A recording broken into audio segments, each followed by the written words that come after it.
My fellow Kenyans, today, I too want to send my heartfelt condolences to the family of General Francis Ogolla, the Chief of Defense Forces of the Republic of Kenya.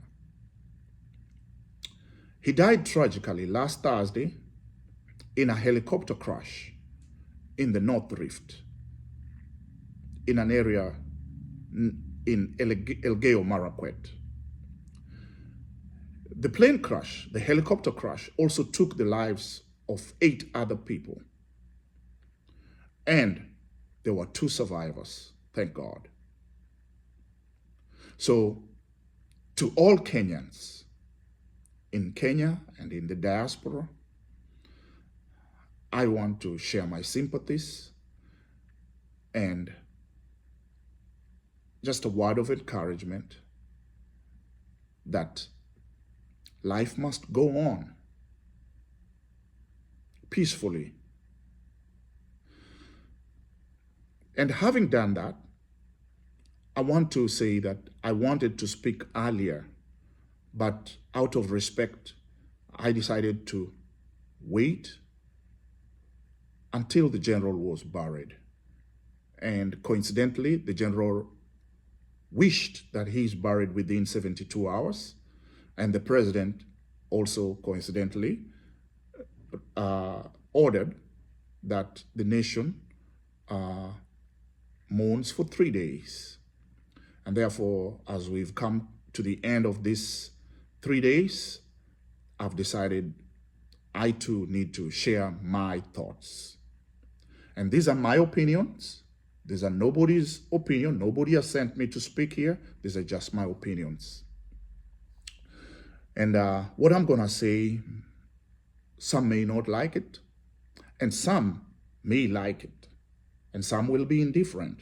But I want to say that those who will not like it are not the usual people who won't like it.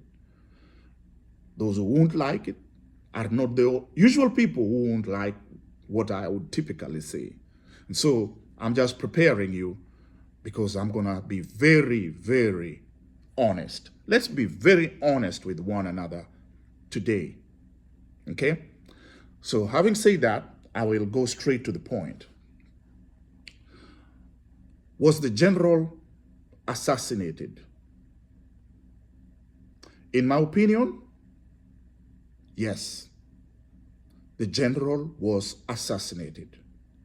Why am I saying that? I got my first clue when the president spoke. When the president addressed the nation to tell Kenyans and the world that he had lost his CDF, the president gave some clues.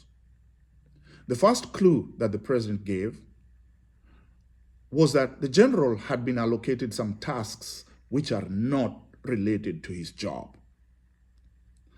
Apparently, the general was to travel to the North Rift to inspect or to supervise the operations of the Kenyan military in the North Rift. For those who do not know, the North Rift is full of banditry and cattle rustling and clashes within some warring tribes.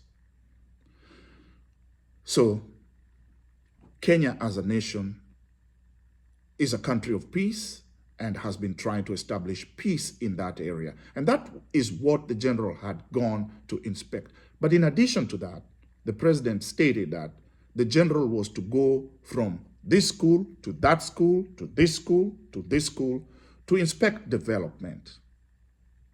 And so when I heard that, I asked myself, why was the general doing the work of a civilian? Why him? The ministers involved in building those area, the permanent secretaries,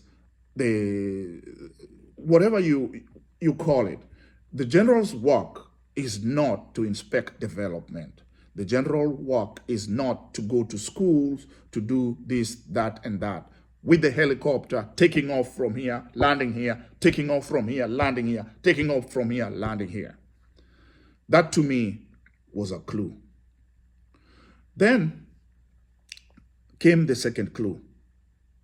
The president went ahead to disclose his relationship with the general and how he appointed the general to that position. And the president brought in the election of 2022, the presidential election of 2022. Sometime there in August, the Electoral Commission was about to announce the decision or the results. And apparently, there was some military personnel that went to the electoral center called the Bomas of Kenya. The military people showed up there. And apparently that is not also a good thing, because the military has no business with elections. And so the military showing up there was a bad thing. So the president brought that up, and the president disclosed that General Ogolla was one of the people who had been sent there or who went there. But he appointed him despite that. You can find this actually in an interview that the president did a while back, where he is giving his reasons how he appointed General Ogolla. And when you listen to that, you can quickly come to a conclusion that when the president stated that he had a meeting with General Ogolla one-on-one and asked him, you went to the Bomas of Kenya to try to turn my election. Why? And General Ogolla said, I have no defense. According to Mr. President William Ruto, General Ogolla said he had no defense.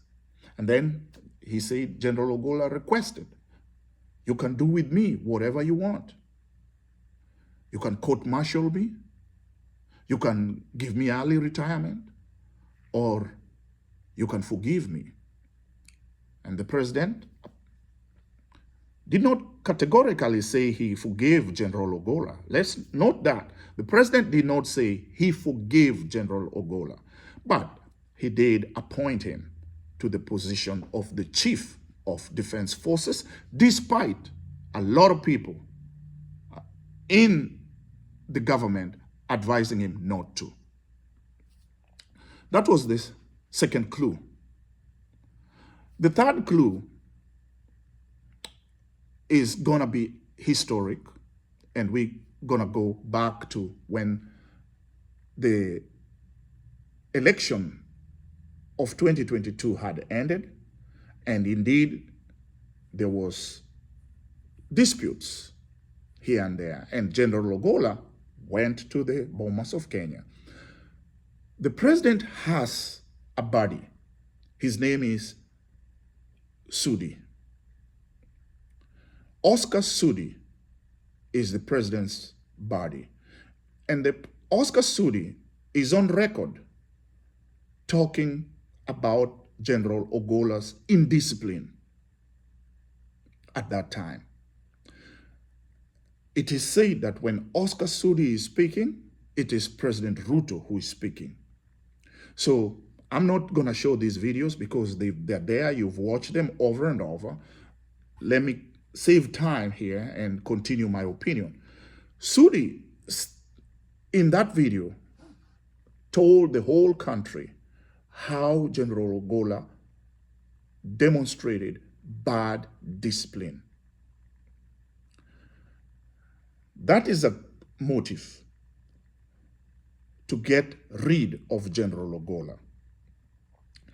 And then the president had spoken initially, and then he spoke again.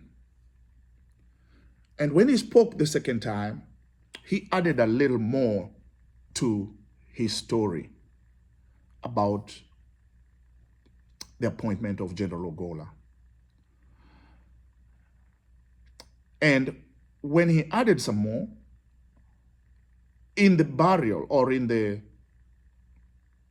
service that was held at the army spot, I don't know what it is called, but in that spot, Raila Odinga came out and told the president and told the country that let us not bury this man with doubts lingering over his head.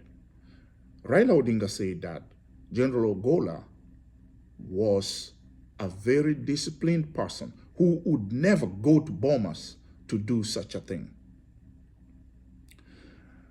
And sure enough, today, at the burial, the CS for Defense,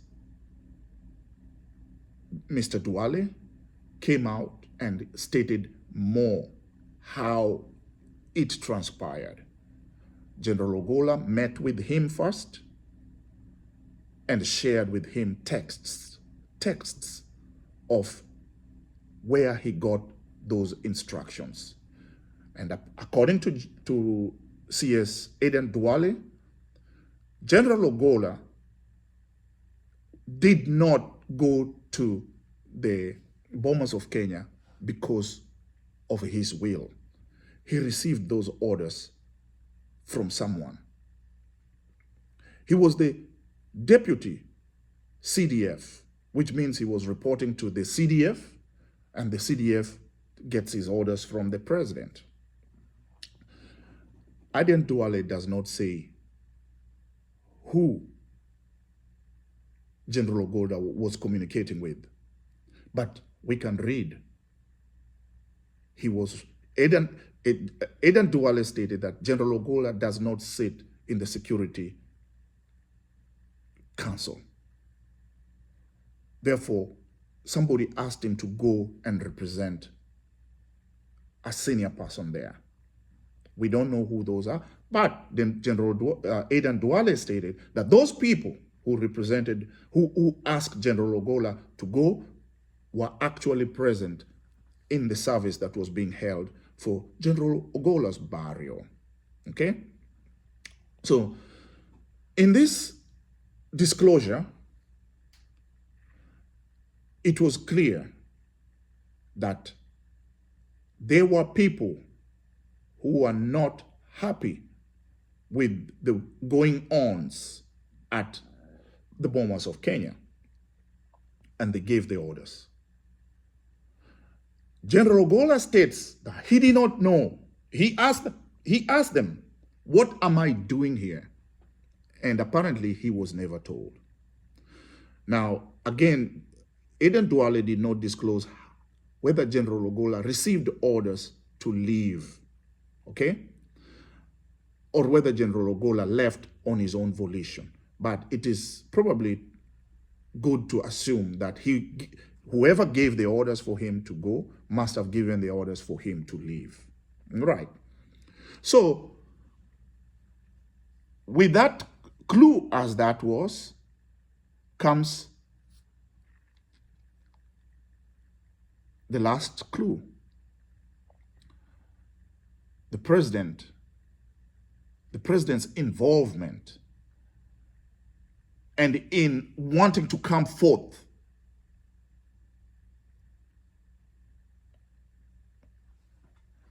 and his body language gives that there is more to it than just the talk that it was an accident. Why? Here's the last clue. In the funeral of General Ogolla, the one that was held, I believe it was held in Senator Barack Obama's either primary or secondary school.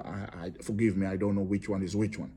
But the president said something there that really, really gave me the most clue. The president said, never again shall there be an assassination, a political assassination, or extrajudicial killings in Kenya. General Ogola's body was in a casket there. And President Ruto said this. What was the relevance? What was the relevance? That to me was my strongest clue that the man lying down there had been killed, had been terminated, had been excommunicated, had been assassinated. So having established that, what are the motives? And in analyzing the motives, I want us to go back. Who sent General Ogolla to the Bomas of Kenya? My thoughts are that the order came from the retired president, Uhuru Kenyatta. Uhuru Kenyatta at that time was backing Raila Odinga to win the presidency. Uhuru Kenyatta appointed a CDF who apparently was General Ogolla's boss.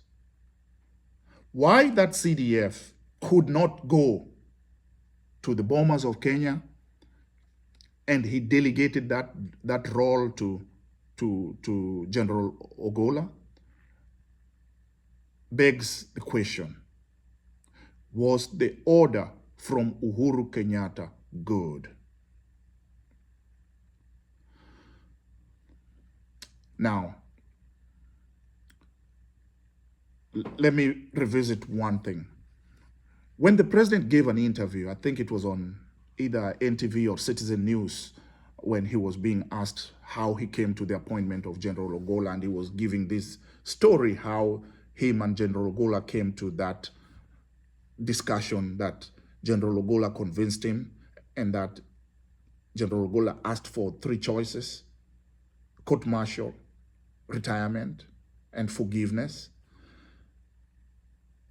When Ruto was in that thing, Ruto stated that there was people wanting to steal to overturn his election. So therefore, we are assuming that retired President Uhuru Kenyatta gave the order to General Ogolla, or rather to the Chief of Defense Forces at that time. I don't know his name, but he's a fellow Kikuyu man to Uhuru.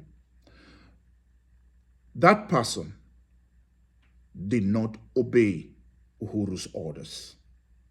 Because let's face it, that person wouldn't come up with those orders themselves. Why? Why would a Chief of Defense Forces decide on his own to send his deputy in a civilian process? In a civilian process, which even if things go bad, the first person to respond should be the police chief, not the military. So Uhuru Kenyatta gave orders to the CDF, who did not agree to those orders, and gave them to General Ogolla. So I know that when I was going to say this, when Ruto made that interview and said what he said about General Ogolla was alive, and he had opportunity to concur or correct the president, but he did not. And so those who are saying that General Ogolla it's not good that Ruto is speaking this when he's dead, I'd like to absolve Ruto there a little bit. Ruto did speak this when General Ogolla was alive, but General Ogolla did not respond to it. Let's be honest about that. But now that we have established that Uhuru gave the order to go to the Bomas of Kenya, to send a military person to the Bomas of Kenya, was that right? No, that was not right. That was not right. Regardless of whatever was going there, it wasn't right to send the military in a civilian process, period. Number two, General Ogolla was given these orders. Now, did he have to obey these orders? No. The CDF did not obey them, delegated them. Should Ogolla have delegated those orders? Maybe. But ultimately, it comes to this. When you're given bad orders, do you obey them? You should not obey bad orders.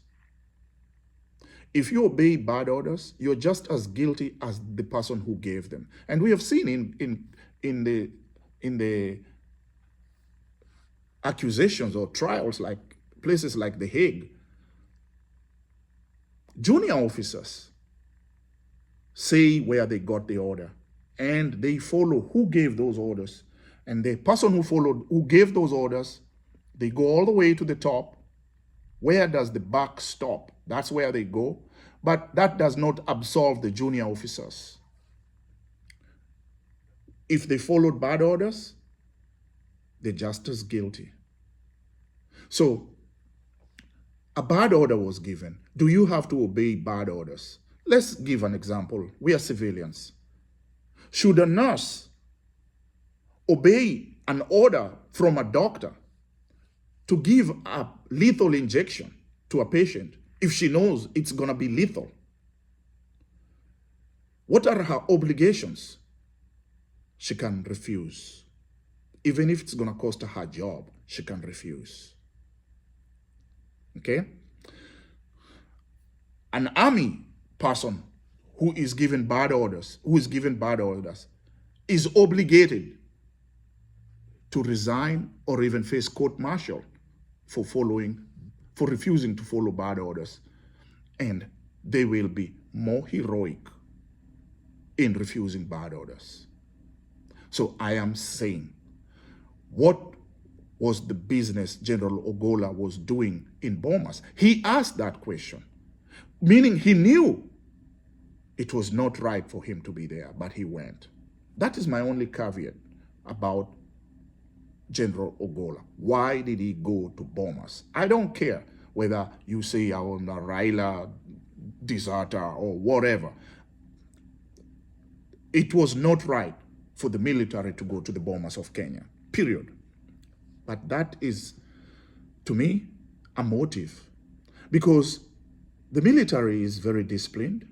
And from what I know, if you become indisciplined, the military has a culture, the military has traditions, the military has people who are like this and have been working together for so long. And if one person does something wrong, you may be forgiven here, but these people may not forgive you. Regardless, I will come to that, okay? I remember this.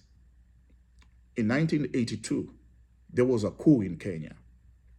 The coup plotters, whom we all know, were arrested. A lot of them were actually killed in the gunfights during the coup. But those who were arrested were court-martialed, and they were found guilty, and they were hanged. But it didn't end there. Some people don't know this. Maybe lots of people don't know this. The junior officers were tried, and some of them were sentenced, and so on and so forth. But there were civilians in the Air Force. There were civilian workers. Most of them were Luos. I put it to you, these people were hunted down one by one. They were executed. Extrajudicially, they were executed. I tell you this because I have relatives who died like that. They worked in the Air Force. They were not military. Some of them were working in the medical field. Some of them were in the aircraft. They were executed. And so, knowing the military in Kenya, I wondered what General Ogolla did, what the consequences would be. And when the president appointed him, I thought it was a wonderful thing, but I was just doubtful. And seeing how General Ogolla lived his life, even towards the end, is another big clue that he knew his days were numbered.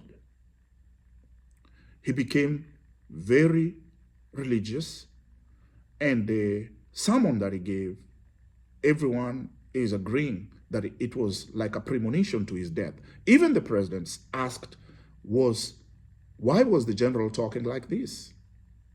The general prepared his family. The general has a very good family, raised them very well, and they seem to have been very prepared. So that visit to Bomas is the number one motive. It didn't end there. It taken time, but it was eventually accomplished. By who? I don't know. But the president said there were many people who did not want him to be appointed. So those people are suspects, in my opinion. Okay? Now, I want to go to another group of suspects. Motive. The president, when he was looking for a running mate, he was about to appoint a different person to be the deputy president. And in their party politics, the current deputy was selected.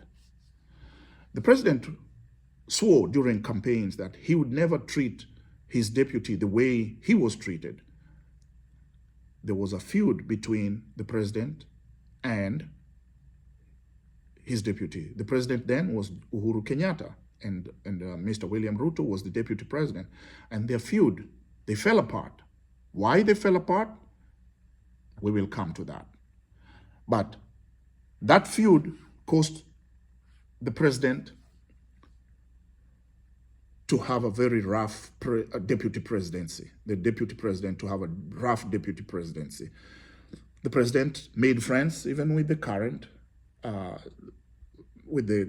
leader of the opposition, Raila Odinga, and he supported Raila Odinga for the presidency because he had a right to do so. But Ruto ran as a candidate, saying this everywhere, that he was mistreated, that the president doesn't want him to be president, and he gathered his side. And the deputy president, the current deputy president, Mr. Rigathi Gachagua, was appointed. And the president swore he will never treat his deputy president in a bad way. But soon after that, what did the president do? The president appointed a minister-in-chief. And then now there has been a row. There's been a row. Or what is the president up to? Rigathi Gachagua came out when he was first the president, before even the president appointed the prime minister, if you want to call him. So it's not the official prime minister, but the minister, the big minister, Musalia Mudavadi. Rigathi Gachagua came out and said, this government has shareholders. You do not expect to have not supported the president, and you want to gather and get more rewards than we. We are the first in line. We're going to take all. We're going to get all those positions, and until we get them, then you'll get them. So Rigathi Gachagua had talked like that. The president actually also appointed this other guy as the Minister for Foreign Affairs. Moses Kuria, CS for Foreign Affairs. And then later the president did a reshuffle, removed Moses Kuria, and promoted Mudavadi.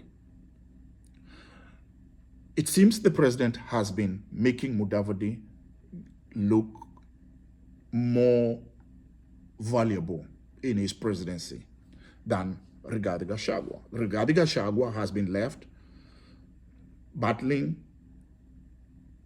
drunkenness in his area. He's hardly given any important roles. And so, could it be that the deputy president, in trying to find a space for him with his people, and seeing that the general, who, according to them, wanted to even overturn their presidency, is rewarded? Could it be that these are the people who are unhappy with the appointment of General Ogolla to the extent that they've decided to eliminate him? And why? Because I hear that the person who's going to replace General Ogolla comes from the Central Province. Could it be that they wanted that replacement? That is motive number 2.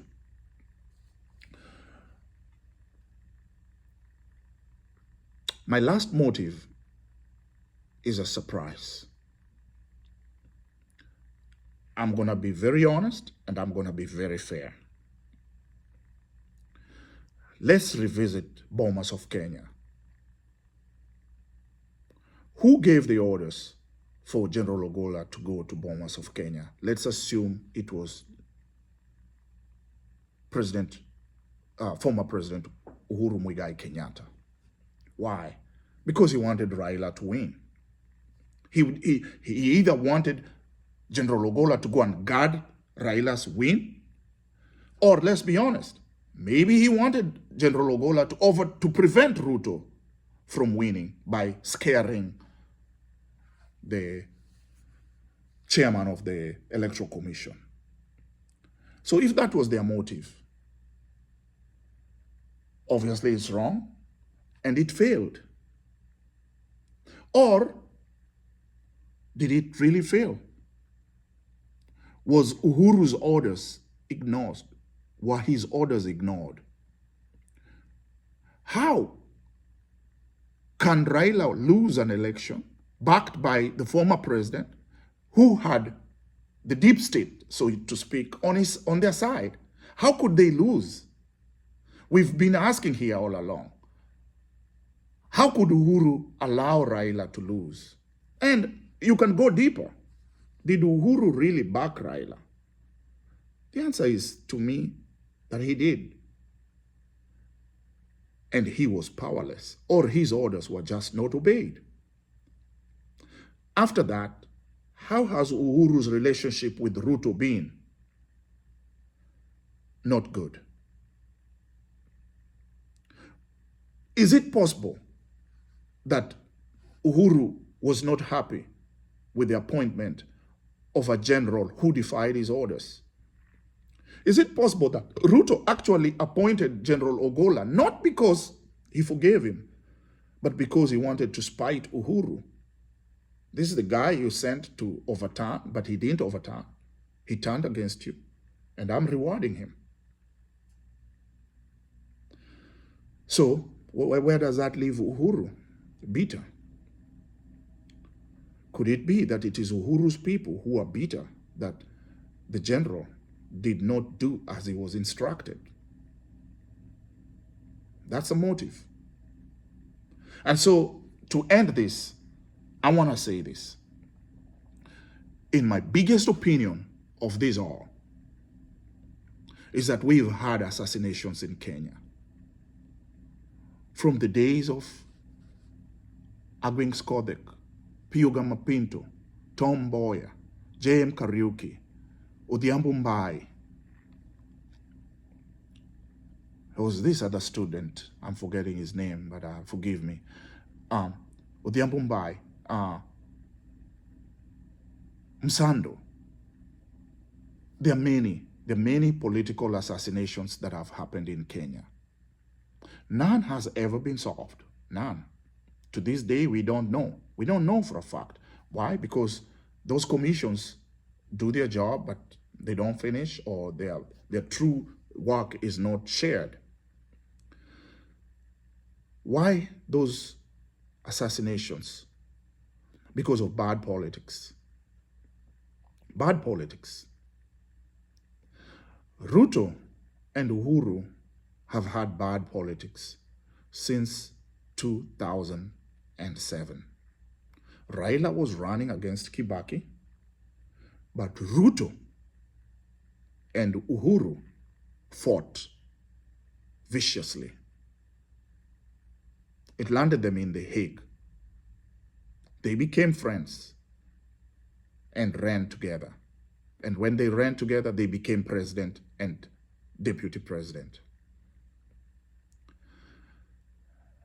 But because of their differences, that was a marriage of convenience, and they fell apart, and their fight continued.